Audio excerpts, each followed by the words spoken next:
Hey, Shalom. First off, I want to give all praise, honor, and glory unto Yahweh, Ba'ashem, Yahushai, Ba'ashem, B'char, Quadash. Double honors to the apostles and elders of GMS that teach us this word. And Shalom unto the hopeful elect upon the four corners of this earth that's trying to make it up out of here in truth and sincerity. So, this lesson that I want to bring out is going to be talking about how no one is exempt for their judgment of their actions. You know, everyone everyone receives everyone is going to receive the repercussion to everything they do. When the Most High sees righteousness and he sees unrighteousness. If you're doing unrighteousness, no matter who you are, you're going to receive judgment for it.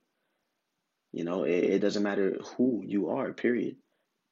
If you're committing adultery, you're going to receive the same repercussion that another person would receive. Everyone gets that repercussion for their sins. It's not like one person can skip out on judgment for them going off. And the only difference that there'd be, depending on who you are, is your amount of grace that you have. That's the only thing that would that would change up the judgment that you get versus another person. But outside of that, there is no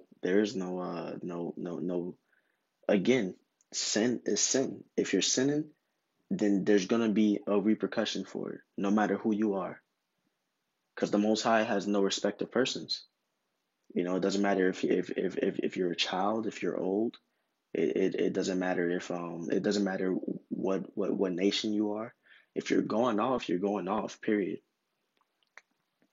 So here I want to get 2 Corinthians chapter 5 verse. I'll go down to 10.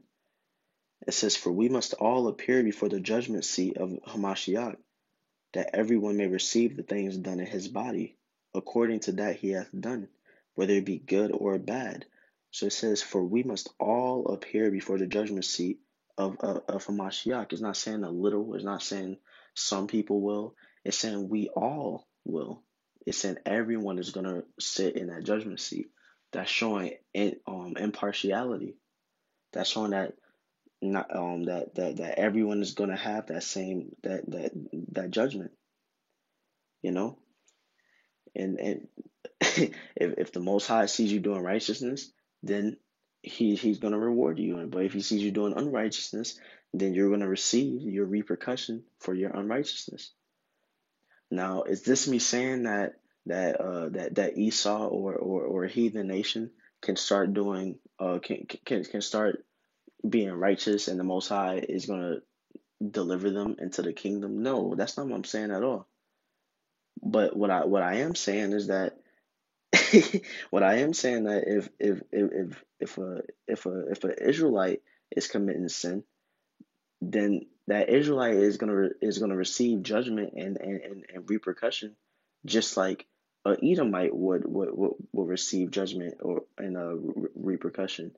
And the Most High may not give them the same judgment, but the Most High is still gonna recognize that Jake or that Israelite is still going off, and Israel is the Most High's favorite nation, but that doesn't mean that he still won't judge his nation.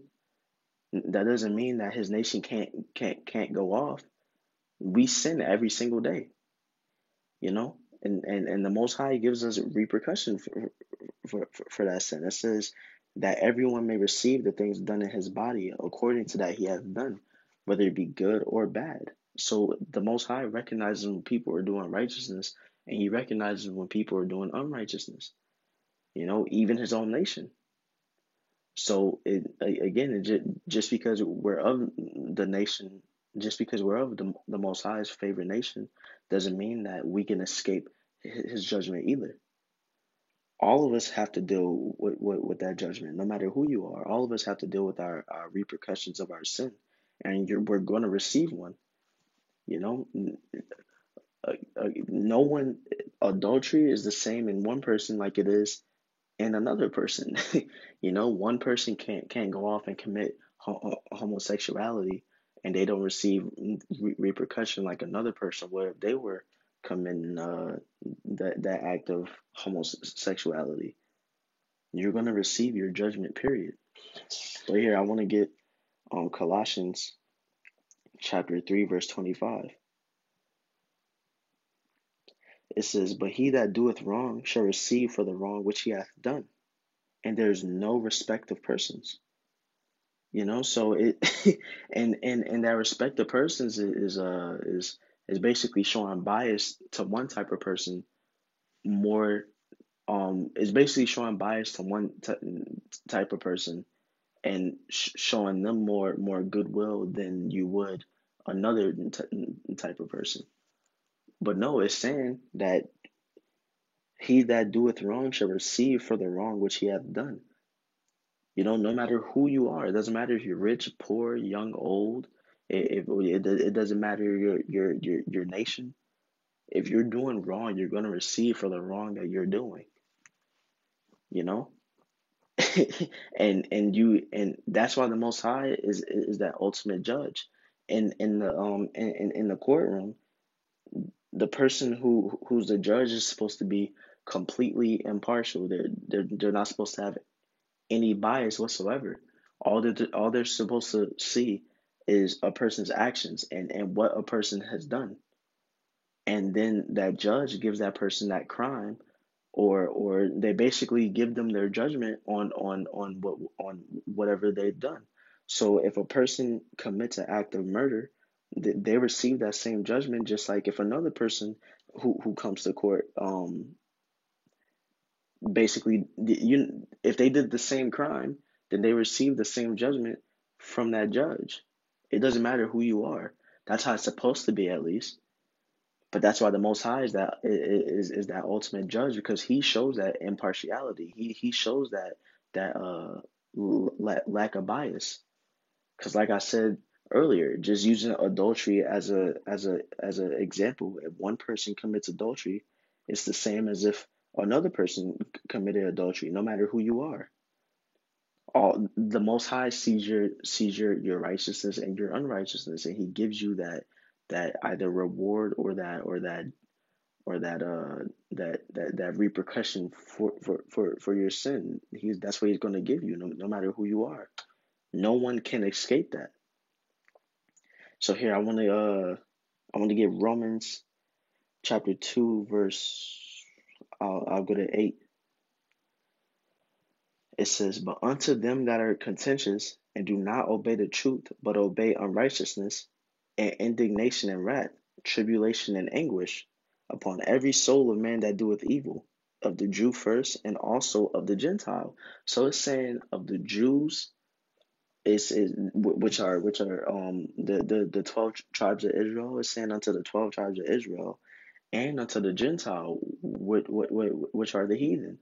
It's saying it doesn't matter who you are, you're gonna receive that indignation, wrath, tribulation, and anguish if you're doing evil, you know?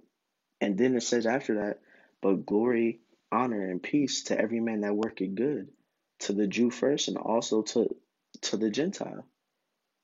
It says, "For there is no respect of persons with the Most High." So law is law. Law doesn't change. Law is the guidelines for how every single person is supposed to live. And if you go off from that law, you receive your consequence for it. It's not like one person can. No one is above the Most High's law. No one at all.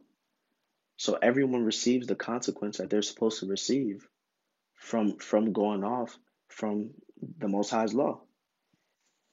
Verse 12 says, "For as many as have sinned without law shall also perish without law, and as many as have sinned in the law shall be judged by the law." So if you have the law, if you have these laws in you, then you're going to be judged by the law. And if you don't have the law in you, then you're going to perish without the law. So it doesn't matter who you are. You're going to receive your judgment. Period.